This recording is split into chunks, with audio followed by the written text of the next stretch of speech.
Titanfall 2 has been infinitely praised since its release thanks to its great, smooth gunplay, smart mechanics, and tight, well-crafted level design. And at the core of its story lies a strong emotional dynamic between the protagonist and BT. This kind of duo dynamic carries this game story-wise, and it's one of the main points I'm going to be making to praise this game's story as I delve into the game in this video. I recently played through this game's campaign and generally enjoyed my time with it. After hearing so many people praise it, I thought, okay, I'll check this out myself. And as I did, I realised why people love this game so much and why many people want a Titanfall 3 and possibly even a follow-up to this game's campaign, because from what I understand, the first Titanfall did not have a campaign. The campaign was kind of an afterthought that they thought, you know what, let's do it with this one. We know Titanfall 3 was cancelled in favour of Apex Legends, so the game still exists and may still happen, because I feel like it's kind of a waste of opportunity for them to just completely outright cancel it like that.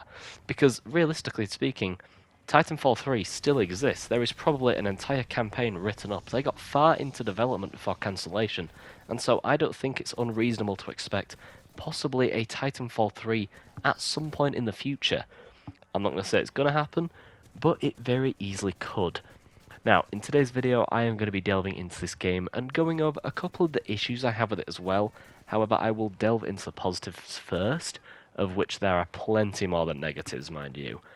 Now, the thing that stands out the most about this game, in my opinion, like I said, is the relationship at the story's core between man and machine, Cooper and BT. Let's take a look. The second mission of the game, you are badly injured in combat, as shown on screen here, and then saved by Lastimosa, the pilot of BT-7274, formerly known as BT. Lastimosa then dies, because of course he does, and you refill BT's battery and establish a link to him, binding you to BT as his new pilot. The reason this dynamic works so well is because for the most part, it's just you and BT. It's almost like a buddy cop story, in the sense that there's not this giant team that you're fighting with. It's you and BT in the world alone for the most part. You have your allies, but it's really just you two. And it's really, really well thought out, because this story uses the medium of gaming masterfully in how it makes both the standard shooting gunplay and BT gunplay really well thought out and fluid. In a lot of games where you have two alternating gameplay styles, almost always one is inferior to the other. But with this game, I don't feel that way at all. The levels and missions are designed so brilliantly and carefully to blend and balance seamlessly how often you utilize either gameplay method. They could have easily messed this up and had playing BT feel like a chore, but it doesn't. You need BT in this game, which is one of the big reasons why it works so well. The game doesn't present him as another option, like, oh yeah, you can use him if you want, but you can play through the whole game without him. You know, you're not going to see YouTube videos called "Can you beat Titanfall 2 without BT?" because you can't. That's not an option there, because if it was an option, this game and this core dynamic at the central of the story would not work nearly as well as it does. There are many moments in the game where you need BT, cleverly done as a means of attaching you to him, and creating that bond not only with Cooper, the protagonist, but with the player themselves, which, when you're playing a first-person shooter from the perspective of Cooper, it works really well, and that is why this game manages to use the medium so amazingly. This is most apparent in Mission 3, where you are taken away from BT for a long period, and the game uses a multitude of smart tactics to help you realize that you absolutely do need him. Reuniting with him and blasting through enemy territory feels great and does wonders for allowing the player to appreciate him even more. This relationship that's built is done so in plenty of really smart and intricate ways, and they are ways that you can easily miss on your first playthrough, because you're too immersed by what the game does to even think about what it's actually doing. It completely immerses you into this world. You don't have time to think about what's going on, because you are so engrossed in what it's doing, and it does it so well. This bond of theirs is filled with passion and personality, and sometimes it's just fun to listen to their banter together. The moments where you are given the chance to respond are really well done and well written, and they serve to further enhance the already strong relationship these two have.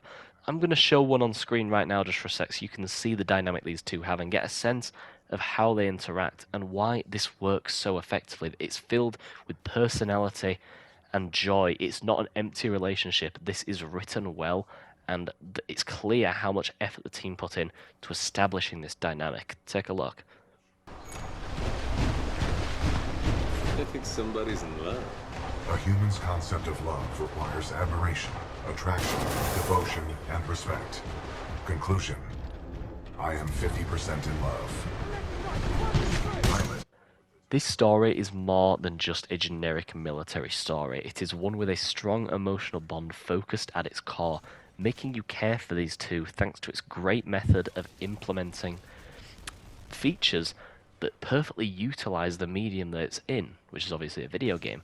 So many campaigns on FPS games just feel lifeless and empty, and like you play them and it's just for the gameplay. You feel nothing about what's actually going on in the story because they all basically feel the same. And even though the story itself in this game isn't very special, it's a character-driven story. You care about Cooper, you care about BT, and that is what it does so well by using the medium so well, by designing things so well, and that is why this works so well.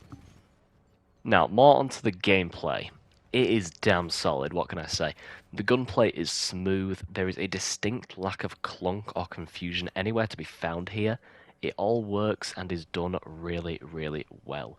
Level design, like I said, is tight, and the space that you have to work with is well utilized. It doesn't feel like, there's so much space unutilized. You never feel like you have too much room to work with. The game knows where and when to challenge your playstyle and keep you engaged through its quick combat. There's never too much of one thing to take you away from the immersion of the game, and it is well crafted, and as a result, it helps to further connect you to this duo dynamic. One mission that especially stands out as being really well done is Effect and Cause Mission 5. In this one, you learn that Major Anderson is dead, and then you find the time watch thingy. I don't fucking know what it's called, to be honest with you. And then you can switch between the two timelines or periods. The one where the research facility is destroyed and plunged in flames, and the one before this all happened, when it's all functioning still. In each one you fight a unique set of enemies, and what makes this such a fucking cool mechanic is there are times in the level where you need to hop back and forth between them to get from point A to point B.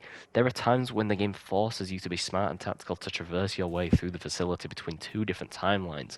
It keeps you on your toes and lets you see relics of the past with your very eyes, which is without a doubt the best gimmick this game utilizes. It's the smartest, coolest, and most unique thing this game does, and I've never seen anything quite like it before, and at the very least not executed so seamlessly and perfectly. You literally get the ability to bend the elements of space and time with just one click, L1. It's incredibly intuitive, it controls very well, and it instantly converts you to the other time.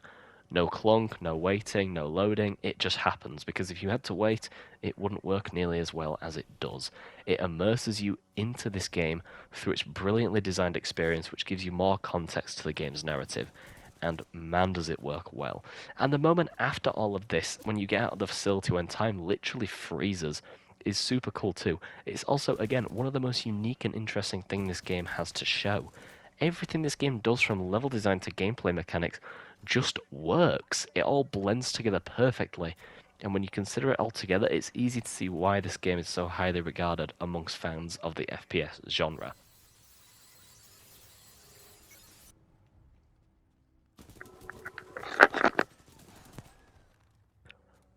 Although, this game does have one glaring flaw, and that's the pacing.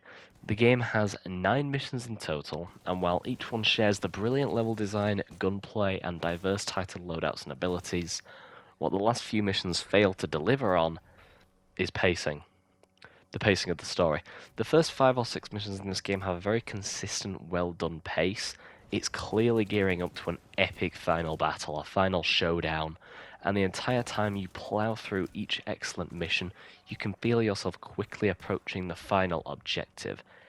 However, while the first 6 missions or so are well paced and keep you engaged, the last few very nearly ruin the immersion for me. And I don't mean to criticize this game too heavily, because it's obviously still a great game, but these last few missions in some ways were detrimental and very nearly caused a lot of damage to this game's story. Trial by Fire onwards is stupidly fast, and the Ark is an especially quick mission. It feels like the writers at this point were just rushing to the finish line. As I said, design-wise, This works perfectly, little to no issues. There's not a noticeable downgrade in level design or enemy design or anything like that. It all still works. It's just the pace at which you do everything, which can in turn make you appreciate the level design less because you're plowing through it all so fast. Story-wise, the pace is horrible towards the end because it is just so fast. The last few missions go by in about an hour and a half, and it's like, what the hell happened there? In Trial by Fire, you fight a fuck ton of Titans, and then you're done. That's all you do in that mission. The mission where BT dies is especially a nuisance because it's kind of cheap fake emotion here. It's really a bit annoying. The scene of him being, well, I guess tortured, I guess, has some great emotional value to it, but you collect the Seer kit, hack the console, rush through hallways, plowing down enemy after enemy, all while saying nothing. BT just died and you don't really say anything. That's it. You don't have BT with you at all here, you're alone, and even though your weapon is strong, you still feel much less safe, exposed, naked, alone. This is further heightened when Commander Briggs, amongst others, try to talk to you. There's no response at all. There's nothing. You don't say anything.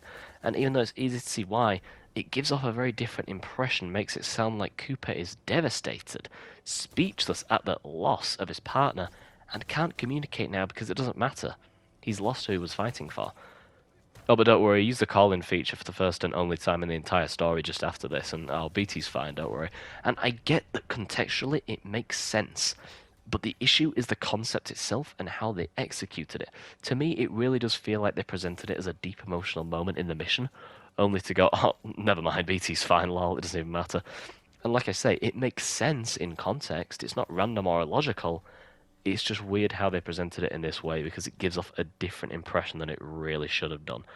And then the last mission rolls around, and you fight two people who we do not have a reason to care about whatsoever, but whatever.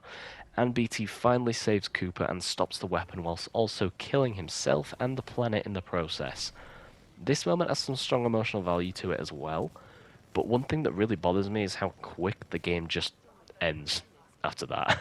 There's not a post-credit scene. There's a short one that isn't all too interesting. I won't even bother showing it because it's just nothing. And the game literally ends like a minute after BT dies. That's it. It feels like the game either had some deadline issues internally during development, or the writers just got lazy. The missions themselves towards the end, like I say, they're just as well designed as the earlier ones. It's just the pacing and execution of it all that is rather lacking, as everything just happens way too quick. It doesn't come together like the other ones do, because it has some, untied, some loose ends, some bits that don't go together, which just kind of makes it a little bit disjointed towards the end. This isn't holding the game back from greatness, don't get me wrong, it is still a damn great campaign, and the core gunplay, controls, and mechanics are solid throughout without much sacrifice. It's just the pacing of the story and a few questionable narrative decisions toward the end that drop this game down a point or two for me. If you want to know my overall score, it's a 7.5. And honestly, with a few tweaks here and there, it could have been a 9. Would I recommend this game for campaign alone? Absolutely, of course, because it's cheap now. It's been like, what, 7 years since the game came out? I don't know. Sorry for taking so long to play this game, but, it's cheap now, so go ahead and pick it up if you haven't played it yet. You can easily sink a couple hours into this each night on like a week and just play it that way and have a, casual fun time with it. And even if you don't like the story itself or care for the great emotional dynamic at the core, the gameplay and tight design alone should be enough to engross you in this wonderful sci-fi military adventure. Thank you so much for watching this video. I have been Sam, and quickly sorry for being so inconsistent with the videos recently. It's been like 6 weeks since I did that Oni Chambara video. I've just been kind of struggling with what games to actually make videos on, if I'm honest. But do not fret, proximators. I do have a few more cooking in the oven. I'm going to make a Soul Hackers 2 video quite soon. I know I did one for my first impressions, but I'm going to replay the game, get the true ending, because I got like the normal ending last time. And I'm probably going to get the Platinum Trophy in the process, mess around with that for a little bit, and analyze the game, because I think the story and characters, there's a lot of good to go into there, but there's also a lot of gameplay critiques I want to go into, and criticize where the game feels outdated, that kind of thing. I know I'm just teasing here, but anyway, that will be coming out at some point in the coming months. I also have some other stuff cooking in the oven, which will be coming out in the coming weeks. But yeah, do not fret, my friends. Anyway, thank you so much for sticking to the end, and I will see you in the next one. See ya.